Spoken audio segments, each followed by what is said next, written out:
শহীদ কারা? ইদানিং অনেকের মৃত্যুর পর তাদেরকে শহীদ বলে আখ্যা দেয়া হয়। ব্যাপারটি কতটুকু সঠিক বলবেন কি? প্রিয় ভাই, রাসেলের উত্তরে আমরা বলতে চাই যে এ পৃথিবীতে আল্লাহর দ্বীনকে বাস্তবায়ন করতে যেয়ে অথবা বিজয়ী করতে যেয়ে কাফেরদের বিরুদ্ধে সশস্ত্র সংগ্রামে যে মুমিন ব্যক্তি নিহত হয় তাকে শহীদ বলে। আমি আবারও বলছি, আল্লাহর জমিনে আল্লাহর দ্বীনকে বিজয়ী করতে যেয়ে কাফেরদের বিরুদ্ধে সশস্ত্র সংগ্রামে যে মুমিন ব্যক্তি নিহত হয় তাকে শাহিদ বলা হয়। সহিহ বুখারীর বর্ণনায় এসছে যে সাহাবারা আল্লাহ রাসূল সাল্লাল্লাহু আলাইহি সাল্লামকে জিজ্ঞেস করেছিলেন যে, হে আল্লাহ রাসূল, কারা আল্লাহ রাস্তায় জেহাদ করছে এটা আমরা কিভাবে বুঝবো? তার উত্তরে আল্লাহর হাবিব সাল্লাল্লাহু আলাইহি ওয়াসাল্লাম বলেছিলেন, মান কাতালা লিতাকুনা কালিমাতুল্লাহি হিয়াল উলিয়া ফাহুয়া ফি সাবিলিল্লাহ। যে ব্যক্তি আল্লাহর দ্বীনকে, আল্লাহর বিধানকে কিংবা আল্লাহর আইনকে বাস্তবায়নের জন্য, আল্লাহর দ্বীনকে বিজয়ের জন্য যে সংগ্রাম করে যাচ্ছে সেই আল্লাহর রাস্তায় আছে। আর সে আল্লাহর রাস্তায় থাকা অবস্থায় যদি কেউ মৃত্যুবরণ করে বা নিহত হয় তাকেই ইসলাম শহীদ বলে ঘোষণা করেছে। তবে সেক্ষেত্রে একটি শর্ত রয়েছে, সেটি হচ্ছে দুন আগারাদিন মিন আগারাদিদ দুনিয়া। দুনিয়ার কোনো কারণে, দুনিয়ার কোনো লোভে পড়ে, দুনিয়ার কোনো স্বার্থের জন্য যদি কেউ আল্লাহ রাস্তায় জেহাদ করে মৃত্যুবরণও করে, সে শহীদের কোনো মর্যাদা বাদাম আল্লাহ তাআলার কাছে নেই। কেননা আমরা হাদিস থেকে জেনেছি অনেক শহীদ কিয়ামতের ময়দানে আল্লাহ তাআলা তাদেরকে জাহান্নামে ফেলে দিবেন। আল্লাহ বলবেন যে, তুমি তো দুনিয়াতে জেহাদ করেছিলে যে মানুষ তোমাকে বীর বলবে, মানুষ তোমাকে সাহসী বলে ঘোষণা দিবে, বাহাবা পাওয়ার জন্য তুমি জেহাদে অংশগ্রহণ করেছিলে এবং সেখানে নিহত হয়েছ। তো তুমি নিহত হওয়ার পরে মানুষ তো তোমাকে বীর বলেছে, বাহাবা দিয়েছে, সাবাস বলেছে, যে কারণে তুমি এই জিহাদে অংশগ্রহণ করেছো সেটা দুনিয়াতেই তুমি পেয়েছো। তো আমার কাছে তুমি কি চাও? আমার কাছে তোমার জন্য কিছু নেই। Go to the hell fire, জাহান নামে যাও। তাকে আল্লাহ তাআলা উপর করে জাহান নামে নিক্ষেপ করবেন। তো এজন্য শর্ত হচ্ছে যে দুনিয়ার কোনো স্বার্থে নয়, শুধুমাত্র কেবলমাত্র আল্লাহর দ্বীনকে আল্লাহর জমিনে বিজয়ী করার জন্য যদি কেউ সশস্ত্র সংগ্রামে নিহত হয় তাদেরকে শহীদ বলা হয়।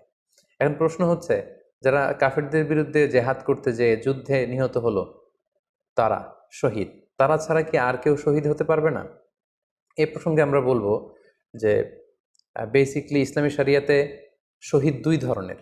ইবনু হাজার আল আসকালানি উনিও শাহাদাতের প্রকারভেদ করতে যেয়ে বলেছেন যে শহীদ দুই প্রকার। একটা হচ্ছে শাহিদ উদ্দুনিয়া ওয়াল আখরা, যেটা আমরা বলেছি যারা আল্লাহ রাস্তায় নিহত হয়েছে তারা। আরেকটা হচ্ছে শাহিদুল আখরা, যারা দুনিয়াতে আল্লাহ রাস্তায় নিহত হয়নি কিন্তু পরকালে তারা শাহাদাতের মর্যাদা লাভে ধন্য হবে। প্রথম প্রকার হচ্ছে শাহিদুদ দুনিয়া ওয়াল আখরা, যেটাকে আমরা বলি শাহাদাতে হাকিকি, মানে প্রকৃত শহীদ। এরাই হচ্ছে মূলত শহীদ। এদেরকে আল্লাহ তাআলা মৃত বলতে নিষেধ করেছেন। আল্লাহ তাআলা বলেছেন, ওয়ালা তাকুলু লিমান ইউকতালু ফি সাবিলিল্লাহি আমওয়াত বাল আহইয়া ওয়ালাকিন লা তাশউরুন। যারা আল্লাহর রাস্তায় জীবন দিয়ে নিহত হয়েছে তাদেরকে তোমরা মৃত বলো না, বরং তারা জীবিত। অন্য এক আয়াতে এসেছে বাল আহিয়াউন ইনদা রাব্বিহিম ইউরযাকুন, তারা জীবিত এবং আল্লাহর কাছে তারা রিজিক প্রাপ্ত, আল্লাহ তাআলার পক্ষ থেকে তারা রিজিক প্রাপ্ত। তাদের মর্যাদা আল্লাহ তাআলার কাছে এত বেশি যে তাদেরকে নিহত হওয়ার পরে কোনো জানাজার আগে গোসল দিতে হয় না। তাদের রক্তাক্ত দেহটাকেই সরাসরি জানাজার পরে দাফন করে দিতে হয়, কেননা সেই ঝরঝরে রক্ত নিয়ে তারা সেদিন কিয়ামতের দিবসে আল্লাহ তাআলার দরবারে তারা হাজির হয়ে যাবে। এবং আমরা যদি কোরআনের দিকে তাকাই, কোরআন আমাদেরকে জানিয়েছে আনা আমাল্লাহু আলাইহিম মিনান নাবিয়িন ওয়াস সিদ্দিকিন ওয়াশ শুহাদাই ওয়াস সালিহিন, মানে সবচেয়ে শ্রেষ্ঠ তাবাকা বা দারাজা হচ্ছে নবীদের দারাজা, নবীদের পরে হচ্ছে সিদ্দিকিনদের দারাজা, এবং সিদ্দিকিনদের পরেই যাদের মর্যাদা আল্লাহ তাআলার কাছে সবচাইতে বেশি তারা হচ্ছে শুহাদা। এজন্য প্রতিটি মুমিনের জীবনের আকাঙ্ক্ষা বা তামান্না থাকা উচিত তারা যেন শাহাদাতের মৃত্যু আল্লাহ তাআলার কাছে কামনা করে। এবং আমরা যদি সাহাবাদের জীবনের দিকে তাকাই তাহলে দেখবো ওনারা সবসময় আল্লাহ তাআলার কাছে শাহাদাতের মৃত্যু কামনা করতেন। সাইয়েদনা ওমর ফারুক রাদিয়াল্লাহু তাআলা আনহু আল্লাহ তাআলার কাছে সবসময় শাহাদাতের মৃত্যু চাইতেন। সহিহ বুখারীর বর্ণনায় এসছে ওমর ফারুক রাদিয়াল্লাহু তাআলা আনহু দোয়া করতেন আর বলতেন, আল্লাহুম্মা রযুকনি শাহাদাতান ফি সাবিলিক ওয়াজআল মাউতি ফি বালাদি রসুলিক, মানে হে আল্লাহ আপনি আমাকে শাহাদাতের মৃত্যু নসিব করুন এবং আপনার প্রিয় হাবিবের এই শহর মদিনা শহরে আমার মৃত্যু আপনি নসিব করুন। এবং আমরা যদি ওমরে ফারুকের জীবনের দিকে তাকাই তাহলে আমরা দেখব যে উনি শহীদী মৃত্যু লাভ করেছিলেন। একজন অ্যাসাসিনেটরের মাধ্যমে আত্মাইর আঘাতে তিনি শহীদ হয়েছিলেন এবং আল্লাহ রাসূল সাল্লাল্লাহু আলাইহি ওয়াসাল্লামের পাশে আবু বকর রাদিয়াল্লাহু তাআলা আনহুর কবর, তার পাশেই কিন্তু ওমরে ফারুকের কবর। তার মানে মদিনাতেই তিনি আল্লাহ রাসূল সাল্লাল্লাহু আলাইহি ওয়াসাল্লামের পাশে মৃত্যুবরণের পরে শোয়ার সৌভাগ্য তিনি অর্জন করেছেন। তাহলে এই আলোচনা থেকে আমরা বুঝলাম যে প্রকৃত শহীদ হচ্ছে যারা আল্লাহর রাস্তায় নিহত হয় এবং এর মর্যাদা আল্লাহ তাআলার কাছে অনেক বেশি। কিন্তু এই শাহাদাতে হাকিকি বা প্রকৃত শহীদ ছাড়াও আরও অনেক মৃত ব্যক্তিকে আল্লাহ রাসূল সাল্লাল্লাহু আলাইহি ওয়াসাল্লাম শহীদি মৃত্যুর সুসংবাদ দিয়েছেন। তারা জেহাদে অংশগ্রহণ করেনি, তারা কাফিরদের আঘাতে নিহত হয়নি, তারা প্রকৃত শহীদ নয়, কিন্তু কিয়ামতের দিন তারা শাহাদাতের মর্যাদা লাভ করবে। তারা কারা? এ ব্যাপারে আমরা সহিহ মুসলিমের একটি হাদিস এখানে উল্লেখ করতে চাই, যেখানে আল্লাহ রাসূল সাল্লাল্লাহু আলাইহি ওয়াসাল্লাম সাহাবাদেরকে জিজ্ঞেস করেছেন, মা তা'উদ্দুনা শাহিদা ফীকুম, ওহে সাহাবারা তোমরা কাদেরকে শহীদ বলে মনে করো? সাহাবারা বললেন যারা আল্লাহর রাস্তায় নিহত হয় তারা শহীদ। তখন আল্লাহ রাসূল সাল্লাল্লাহু আলাইহি ওয়াসাল্লাম বললেন, ইন্না শুহাদা উম্মতি ইদান লাকালিল, এরকম হলে তো আমার উম্মতের মধ্যে শহীদদের সংখ্যা একেবারে কম। যারা জেহাদের সুযোগ পাবে না, জেহাদের ময়দানে কাফিরদের বিরুদ্ধে সশস্ত্র সংগ্রাম করে যারা নিহত হওয়ার সুযোগ পাবে না, তাহলে তো তারা শহীদ হতে পারবে না। সাহাবারা এই কথা শুনে বললেন, ইয়া রাসূলুল্লাহ তাহলে কারা শহীদ আপনি বলেন। তখন আল্লাহ রাসূল সাল্লাল্লাহু আলাইহি ওয়াসাল্লাম বললেন যে যারা আল্লাহর রাস্তায় নিহত হয় তারা তো শহীদ বটেই, পাশাপাশি ওমান মাতা ফি তাউনি ফাহুয়া শাহীদ, মহামারীতে যারা মারা যায় তারাও কিন্তু শহীদ। প্লেগ রোগে বা মহামারীতে, এই যে করোনা ভাইরাসের সময় যারা ঈমানের সাথে ইন্তেকাল করেছে তাদেরকেও আল্লাহ তাআলা শাহাদাতের মর্যাদা দান করবেন। ওমান মাতা ফিল বাতনি ফাহুয়া শাহীদ, পেটের পীড়ায়, পেটের কোনো রোগে যদি কেউ আক্রান্ত হয়ে মারা যায় সে কিয়ামতের দিন শাহাদাতের মর্যাদা লাভ করবে।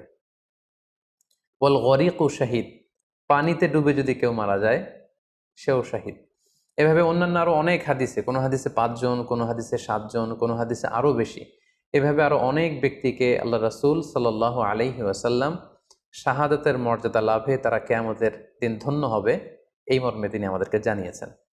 সুনানে নাসাইর একটি বর্ণনা থেকে আমরা জানতে পারি আল্লাহর হাবিব সাল্লাল্লাহু আলাইহি ওয়াসাল্লাম বলেছেন, মান কুতিলা দুনা মাজলামাতিহি ফাহুয়া শাহীদ, অন্যায়ভাবে যদি কাউকে হত্যা করা হয়, হি ইজ ডিফেন্ডিং ইনজাস্টিস, অন্যায় প্রতিরোধে সে মারা গিয়েছে, এরকম মৃত্যুকেও তিনি শাহাদাতের মৃত্যু বলে ঘোষণা করেছেন।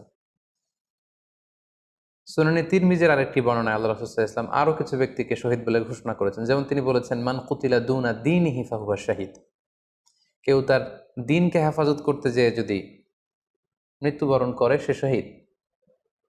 ওমান কুতিলা দুনা দামিহি ফাহুয়া শাহীদ, নিজের রক্ত বাঁচাতে যেয়ে যদি কেউ মৃত্যুবরণ করে শহীদ। তার সম্পদ বাঁচাতে যেয়ে যদি মৃত্যুবরণ করে সে শহীদ। তার ফ্যামিলিকে সেভ করতে যেয়ে কেউ যদি মৃত্যুবরণ করে সেও শহীদ। তার সম্মান, ইজ্জত, তার স্ট্যাটাসকে বাঁচাতে যেয়ে যদি কেউ মৃত্যুবরণ করে সেও শহীদ।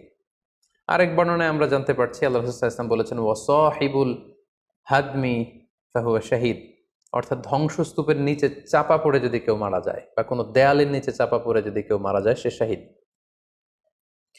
ওয়াসাহিবু যাতিল জানবি শাহীদ, অর্থাৎ ফুসফুসের কোনো রোগে, লেটসে লাং ক্যান্সারে যদি কেউ মারা যায়, ফুসফুসের কোনো ভয়ানক রোগে যদি কেউ মারা যায় সে শাহীদ, শহীদের মর্যাদা পাবে। আল হারিকু শাহীদ, আগুনে পুড়ে যদি কেউ মারা যায় সেও শহীদ। ওয়াল মারআতু তামুতু বিজুমইন শাহীদ, বাচ্চা পেটে ধারণ করেছে, অর্থাৎ গর্ভবতী মা যদি এই প্রেগনেন্সির কারণে কিংবা বেবি ডেলিভারি করতে যেয়ে যদি মারা যায় সেও কিন্তু শহীদদের কাতারে দাঁড়াবে। এভাবে আমরা বিভিন্ন হাদিসের আলোকে এবং আল্লাহ রাসূল সাল্লাল্লাহু আলাইহি ওয়াসাল্লামের সুসংবাদ বাণীর আলোকে আমরা বুঝতে পারি যে আল্লাহর রাস্তায় যারা জেহাদ করে আল্লাহর দ্বীনকে বিজয়ী করতে যে মৃত্যুবরণ করেছে তারা হচ্ছে প্রকৃত শহীদ। তাদের মর্যাদা আল্লাহ তাআলার দরবারে অনেক অনেক বেশি। কিন্তু এই শহীদ ছাড়াও আরো অনেক ধরনের মৃত্যুকে আল্লাহর হাবিব সাল্লাল্লাহু আলাইহি ওয়াসাল্লাম শাহাদাতের মৃত্যুর সাথে ঘোষণা করেছেন। সো যারা জেহাদে মারা গেল তারাই শহীদ, বাকিদেরকে শহীদ বলা যাবে না, এই কথাটি ঠিক নয়। বরং আল্লাহ রাসূল সাল্লাল্লাহু আলাইহি ওয়াসাল্লাম নিজেই চেয়েছেন, তিনি বলেছেন যে তোমরা যদি শুধু এই এক শ্রেণীকে শহীদ বলো তাহলে তো আমার উম্মতের মধ্যে শহীদের সংখ্যা একেবারে কম। আর আমি চাই আমার উম্মতের মধ্যে থেকে অনেক সংখ্যক লোক এই শাহাদাতের দারাজা, এই মর্তবা, এই মর্যাদা লাভ করে ধন্য হোক। তাই আমরা যে কেউ একটি বর্ণনার কথা বললাম, এছাড়াও আরো অনেকগুলো বর্ণনা আছে। এই ধরনের মৃত্যু যারা বরণ করেছে, লেটসে পানিতে ডুবে, আগুনে পুড়ে, পেটের পীড়ায়, নিজের সম্পদ বাঁচাতে যে, অন্যায়ের প্রতিরোধ করতে যে, সন্তান ভূমিষ্ঠ করতে যে, এরকম যত ধরনের মৃত্যু রয়েছে, এ ধরনের মৃত্যুকে আল্লাহ রাসূল সাল্লাল্লাহু আলাইহি ওয়াসাল্লাম শহীদী মৃত্যু বলেছেন। এবং কিয়ামত দিবসে এই সমস্ত লোকেরাও তারা শাহাদাতের মর্যাদা লাভে ধন্য